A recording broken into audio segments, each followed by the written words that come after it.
इस वीडियो में हम लोग क्लास 10th का चैप्टर प्रोबेबिलिटी का exercise 14.1 question number 1 to 6 complete करेंगे।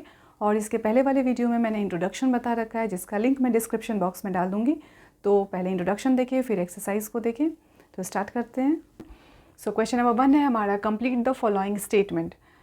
फर्स्ट है probability of an event E plus probability of the event not E equal क्या। तो हमें यहाँ पे देखना है कि प्रोबेबिलिटी ऑफ एन इवेंट और probability of the event not E equal क्या होता है। तो ये मैंने आपको बता रखा है। देखो यहाँ पे मैं बता रही हूँ कि probability of event E plus probability of not E is always 1। ये फॉर्मूला हमने देख रखा है, ठीक है। तो इसके लिए क्या फिल करेंगे यहाँ पे 1। सेकेंड क्वेश्चन है हमारा, the probability of an event that can not happen, यानी एक ऐसी प्रोबेबिलिटी जो हो ही नहीं सकती है। तो इसकी वैल्यू क्या होगी, and such an event called, और ऐसे इवेंट को कहा क्या जाता है, ठीक है। तो probability of an event that can not happen, जो होगा ही नहीं, उसका क्या होगा 0, and such an event is called impossible event, ठीक है। ऐसे इवेंट को क्या कहते हैं, इम्पॉसिबल इवेंट, ठीक है। अब ये देखो एक एग्जांपल लेके सब बताते हैं कि लाइक डाइस को हमने थ्रो किया, तो डाइस में हमें पता होता है कि 1 2 3 4 5 6 आने के चांसेस हैं। अगर ये बोला जाए कि भाई नंबर 10 का बता दो प्रोबेबिलिटी, तो क्या होगा, 10 तो उसके पास है ही नहीं ना, उसमें तो बस 1 to 6 डिजिट्स ही हैं। So probability of coming down 10 is actually 0। और जो चीज़ है ही नहीं उसके लिए जो इवेंट का नाम दिया गया है वो क्या है, इम्पॉसिबल इवेंट, ठीक है। थर्ड है हमारा, the probability of an event that is certain to happen is dash, such an event is called dash. तो एक ऐसा इवेंट जिसकी प्रोबेबिलिटी सर्टेन है, मतलब कि वो होगी, ठीक है। तो ऐसी प्रोबेबिलिटी के लिए जो वैल्यू आती है वो क्या है 1। और ऐसे इवेंट को क्या कहा जाता है, श्योर इवेंट, ठीक है। इस इवेंट को क्या कहते हैं, श्योर इवेंट, या इसको सर्टेन इवेंट भी कहा जाता है। ऐसे इवेंट को सर्टेन इवेंट भी कहा जाता है, ठीक है। देन है फोर्थ हमारा, the sum of the probabilities of all the elementary events of an experiment is, यानी कि अगर कोई इवेंट हमें दे रखा है, लाइक मान लो कि डाइस की बात करते हैं 1 2 3 4 5 6, इसमें हर एलिमेंट्री इवेंट की बात करते हैं, लाइक 1 के आने के आउटकम्स के बारे में। तो यहाँ देखो कि अगर मैंने एक इवेंट लिया कि इसमें 1 से लेकर 6 तक के नंबर हैं और हर एक इंडिविजुअल की प्रोबेबिलिटी अगर निकालें, तो E1 से मैंने डिनोट किया 1 के आने के चांसेस। सो 1 के आने के चांसेस क्या होंगे 1/6, क्योंकि प्रोबेबिलिटी ऑफ एन इवेंट हमने क्या पढ़ रखा है, जो फेवरेबल आउटकम है न्यूमरेटर में डालते हैं और all the possible outcomes denominator में, ठीक है। तो फेवरेबल आउटकम 1 है जो कि 1 टाइम ही आएगा, और टोटल आउटकम जो यहाँ पे है दे रखा वो कितना है 6 है। सो 1/6। अगर E2 के लिए निकालें, E2 हमारा होगा कमिंग डाउन ऑफ नंबर 2, तो 2 के लिए भी क्या लिखेंगे 1/6, क्योंकि वो भी 1 टाइम ही है। देन इसी तरीके से PE3 निकालेंगे, यानी थर्ड, यानी कि कमिंग डाउन ऑफ 3 के लिए। तो इस तरीके से अगर सारे हम निकाल लें, प्रोबेबिलिटी ऑफ 6 तक के लिए निकाल लें, तो ये क्या होगा 1/6। और अगर इन सब का सम निकाला जाए, ठीक है, तो अगर इसका सम निकालेंगे 1/6 1/6 1/6 1/6, तो 6 टाइम्स है, तो क्या होगा एलसीएम 6, देन 1 + 1 + 1 6 टाइम्स करेंगे, ठीक है। तो कितना आएगा 6/6। तो इसका आंसर क्या आएगा 1 ही आएगा। तो इसमें इसी की बात की गई है, the sum of the probabilities of all the elementary events of an experiment is 1। जैसे ही हम सम निकालेंगे किसी भी एलिमेंट्री इवेंट्स के, तो उसका सम क्या मिलेगा 1। देन फिफ्थ क्वेश्चन है, the probability of an event is greater than और equals to dash and less than और इक्वल टू डैश। तो हमने ये भी पढ़ रखा था कि किसी भी प्रोबेबिलिटी की जो वैल्यू होती है वो कुछ ऐसे ली जाती है, बिटवीन 0 to 1 ये ली जाती है। और इसी को यहाँ पे लैंग्वेज में दे रखा है, तो ग्रेटर देन और equals to 0 and less than और इक्वल्स टू 1, ठीक है। तो ये हमारा जो फिलअप पार्ट था वो हो गया, जो कि क्वेश्चन नंबर 1 के में 5 पार्ट थे। अब क्वेश्चन नंबर 2 है हमारा, which of the following experiment have equally likely outcomes.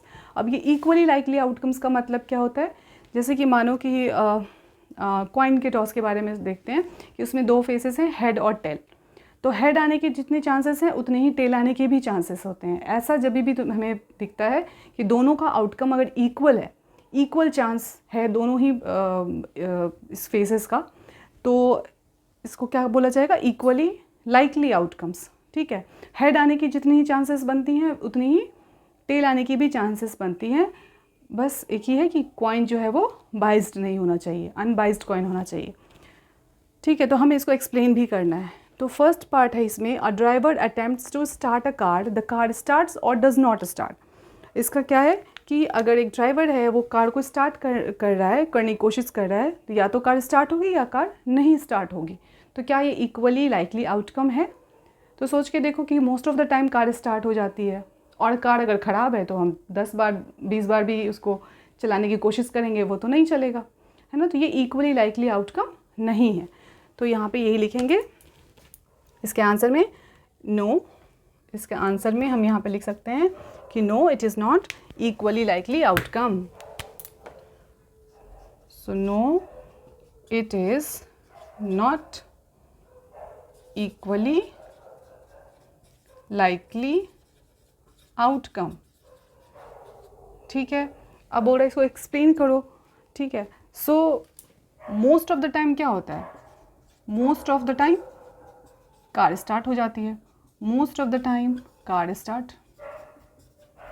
ठीक है, तो ये इक्वली लाइकली आउटकम नहीं है। सेकंड में देखो क्या दे रखा, a player attempts to shoot a basketball, he और शी शूट्स और misses the shot.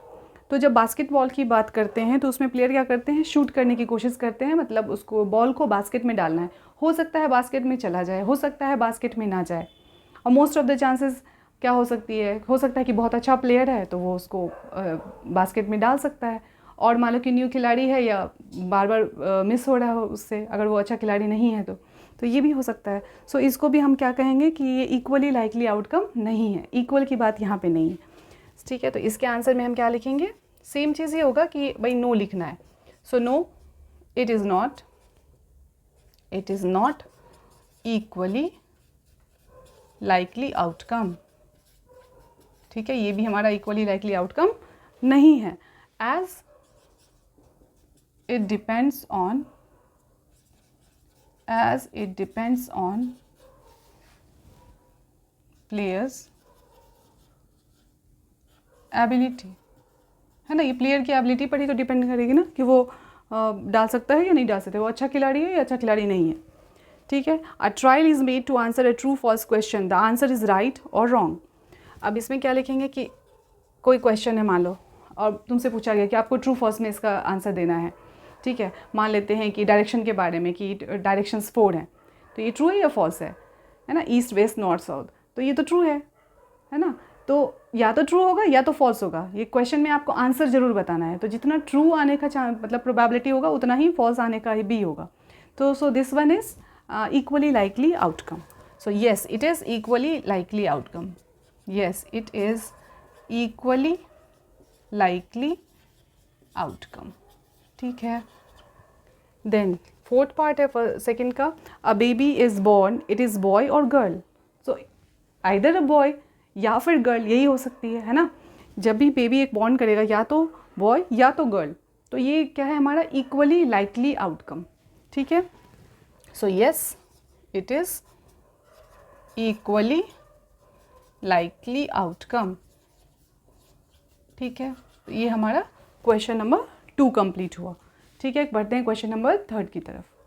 Question number 3 है हमारा, Why tossing a coin considered to be a fair way of deciding which team should get the ball at the beginning of a football game?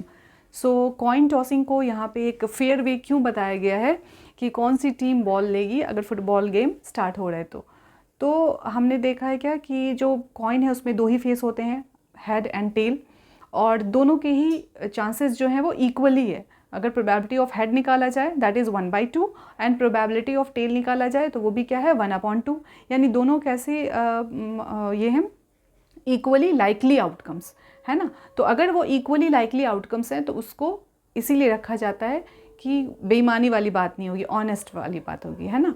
So yes, यहाँ पे क्या लिखेंगे हम कि because tossing a coin tossing a coin is equally likely outcome, है ना। तो इसी वजह से इसको रखा जाता है, फेयर वेज को माना जाता है, ठीक है। सो क्वेश्चन नंबर 1 का हमारा ये आंसर था। देन क्वेश्चन नंबर 2 में which of the following can not be the probability of an event, इनमें से कौन जो है वो प्रोबेबिलिटी नहीं हो सकता है किसी भी इवेंट के लिए। तो अगर हमें याद है तो क्या पढ़ा था हमने कि कुछ प्रोबेबिलिटी के बारे में कि उसकी जो वैल्यू है वो किसके बीच लाई करती है, बिटवीन 0 to 1, यानी कि वो नेगेटिव नहीं हो सकती और वो 1 से बड़ी भी नहीं हो सकती, वो हमेशा 1 से छोटी होगी। 0 के बराबर हो सकती है, 0 से बड़ी हो सकती है, लेकिन 1 से छोटी हो सकती है या 1 के बराबर भी हो सकती है। तो इन वैल्यूज़ को जब हम देखते हैं तो 2/3, तो ये क्या है, 0 से थोड़ा सा बड़ा है बट 1 से छोटा है, तो ये तो ठीक है। अब यहाँ देखो, ये नेगेटिव देखने के साथ ही पता चल गया कि ये तो हो ही नहीं सकता है, ठीक है। जब यहाँ पे हमें चॉइस तो मिल सका, आंसर तो हमारा यही है। अगर इसकी बात करें तो ये 15/100, तो 0.15, 0 से बड़ी बट 1 से छोटी, 0.7, 0 से बड़ी बट 1 से छोटी। तो आपको यहाँ पे मार्क करना था कौन वाला आंसर होगा, तो ये होगा, क्योंकि ये नेगेटिव है, इस वजह से ये प्रोबेबिलिटी कभी नहीं हो सकता है। देन 5th है, if probability of an event is 0.05, what is the probability of not E. तो इसे हम कैसे निकालेंगे, हम इसको इस फॉर्मूले की मदद से निकाल सकते हैं। सो हमने क्या पढ़ा है, PE plus P0E equals to 1, ये हमने पढ़ रखा है। अब इसका ही यूज़ करना है इसके सॉल्यूशन पार्ट के लिए। तो जब भी हमें निकालना है नॉट ई, तो नॉट ई का सिंबल क्या होता है, ई के ऊपर आप बार लगाते हो।